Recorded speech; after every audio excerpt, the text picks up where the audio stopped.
এই রেডিওতে বাজে হারিয়ে যাওয়া ভূতের গল্প। এই কাহিনীর সমস্ত চরিত্র এবং ঘটনা সব কাল্পনিক। বাস্তবের জীবিত বা মৃত কোনো ব্যক্তি অথবা কোনো ঘটনার সাথে এর মিল থাকলে তা সম্পূর্ণ অনিচ্ছাকৃত এবং কাকতালীয়। ব্যবহৃত অপ্রকৃত এবং অলৌকিক ঘটনাক্রম পরিবেশনার উপক্রম মাত্র। কুসংস্কার বিশ্বাস করবেন না, কুসংস্কার ছড়াবেন না। শান্তিপুর নামের ছোট্ট গ্রামটা নদীর ধারে। গ্রামের প্রবেশের আগের রাস্তার মোড়ে একটা বিশাল পুরনো বটগাছ দাঁড়িয়ে আছে। গাছটার গোড়ায় ছোট্ট মন্দির, কিন্তু সূর্য ডোবার পর সেখানে কেউ যায় না। শোনা যায় বহু বছর আগে ওই গাছের ডালে এক তরুণী গলায় দড়ি দিয়ে ঝুলেছিল। তার মৃত্যুর পর থেকে রাতে গাছের ডাল থেকে নাকি কারো কান্নার ওনানি শোনা যায়।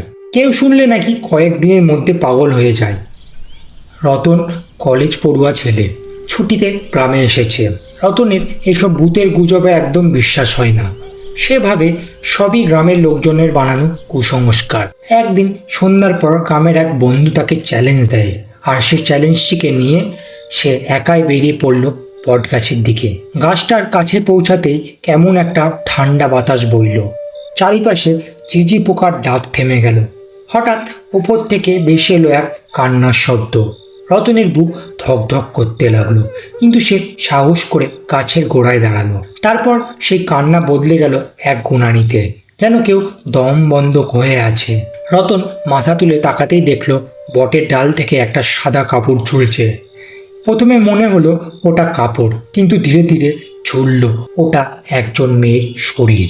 মাথা কাত হয়ে আছে, চুল মুখ ঢেকে রয়েছে। মেয়েটি ধীরে ধীরে মাথা তুলল, দু চোখ লাল, ঠোঁটে অদ্ভুত বাঁকা হাসি। সে ফিসফিস করে বলল, আমার গলাটা বাঁচিয়ে দাও। রতন স্তম্ভ হয়ে দাঁড়িয়ে রইল। মেয়েটি হঠাৎ দুলতে দুলতে ডাল থেকে নিচে নেমে এলো, কিন্তু পা মাটিতে ছোঁয়নি। সে ভাসতে ভাসতে রতনের দিকে এগিয়ে এলো। বাতাস আরও ঠান্ডা হয়ে গেল। রতন দৌড়ে পালাতে গেল, কিন্তু পা যেন মাটিতে আটকে গেছে। ঠিক তখনই দূর থেকে গ্রাম্য পুরোহিত দৌড়ে এলেন, হাতে ধূপ আর মন্ত্র বই। তিনি গর্জে উঠলেন, ওই তুই তোর পথ ধর, ওই ছেলেটা তোর নয়। ধূপের দোয়া ছড়াতেই মেয়েটি কেঁপে উঠল। এক আর্তনাদ মিলিয়ে গেল অন্ধকারে। রতন মাটিতে লুটিয়ে পড়ল। পরের দিন পুরোহিত রতনকে বলে, এই গাছেই বছর 10 আগে এক মেয়েকে পণ্যা মেটানোর কারণে শ্বাসরোধ করে মারা হয়েছিল। তাকে এখানে ঝুলিয়ে রাখা হয়েছিল যেন সবাই দেখে। তার আত্মা শান্তি পায়নি, তাই সে একা মানুষ দেখলে তাকে নিজের কাছে টেনে নিতে চায়। রতন আর কখনো সন্ধ্যের পর ওই পথ যায়নি। তবে মাঝে মাঝে দূর থেকে বটতলার দিকে তাকালে পূর্ণিমা আলো সে দেখতে পায় ডালের একপাশে সাদা কাপড়ের মতো কিছু দুলছে, আর বাতাসে ভেসে আসছে সেই কান্না, আমার গলাটা বাঁচিয়ে দে।